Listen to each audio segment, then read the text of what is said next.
Rob here from Media. In this video, we are going to be talking about the call to action element in Elementor, so stay tuned.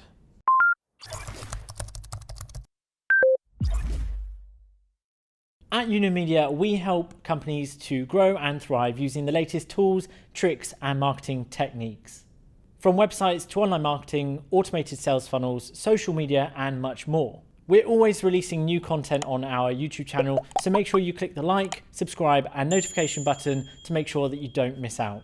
Just before we get going, I want to tell you about an exclusive offer we have on at the moment. We're giving away free access to our paid Hub platform to the first 50 people that click the link in the description. We're going to be putting this link in the description of all of our videos, so make sure that you get in there as quick as you can. Within Hub we have created over 100 training videos in 13 courses, including a course on how to build a website using Elementor. You'll also find recorded webinars and a host of other free content, so remember to click the link in the description. Let's get on with the video. Hello! In this video, we are going to be talking about the call to action element of Elementor. Before we begin then, I've got a page layout of Elementor full width. I've got one section here with one column in, and I've changed the background color of the section to blue. To get back to our elements then, we just need to click the grid here. Let's search for our call to action element in this bar, drag it into our column, and there it is. So a call to action asks the visitors to do something in order to get something. So for example, it might be click here to contact us, click here to claim something. In this video, we're going to go over content, style. We're not going to go through advanced because they have their own videos. Let's go to content then. Our first option then is the image. So we've got skin, classic or cover. I'm going to go with classic. I've got position, left, above, and right. In this case, I'm going to leave it on right. I'm going to choose an image. Let's go with this one. We've got image size here, thumbnail, medium. I'm going to choose full, so it's at its best quality. Content. We've got the graphical element. We haven't got any at the moment, but we could add in another image if we want, or an icon. I'm not going to go through the icon settings. If you want to have a look how to style an icon, there is a separate video on it. The same rules will apply. I'm going to click none for a graphic element. We've got our heading. So this will ask the audience to do something. In this case, click the button. Text, you might have something like click the button to claim your prize. We've also got the HTML tag. I'm going to leave it as it is for now. Button text, click here. I'm going to change to claim, and then we've got a link. So we might have a competition page and we want to link that button to that page. So I would put the link to that page in here. We can also add a ribbon. At the moment we haven't got one, but if I put in top prize, we can see where that ribbon appears. It appears over here on the right. We can change that position if we want. We can have it on the left, but I'm going to leave it on the image side at the moment. That's it for content. I'm going to stop for a moment so you can add your own call to action in, and then we're going to have a look at styling this. So let's style. Let's click style at the top. So we've got style options for box, content, button, ribbon, and some hover effects. So first of all, let's adjust the height of our call to action. Let's go with this for now. We've got alignment for the text. I'm going to go with left align. We can also position this top, middle, and bottom. I'm going to go with the bottom. Padding I'm going to leave as it is. I think the default's quite nice, but you can see how this works. For the image, we've got the width. I'm going to change this to %, and you can see that I can make this image cover 100% if I like. But I'm going to go with 60%.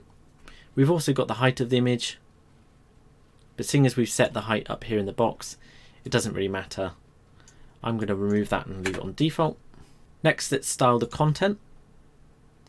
So much like other elements, we're going to go through typography here and colors.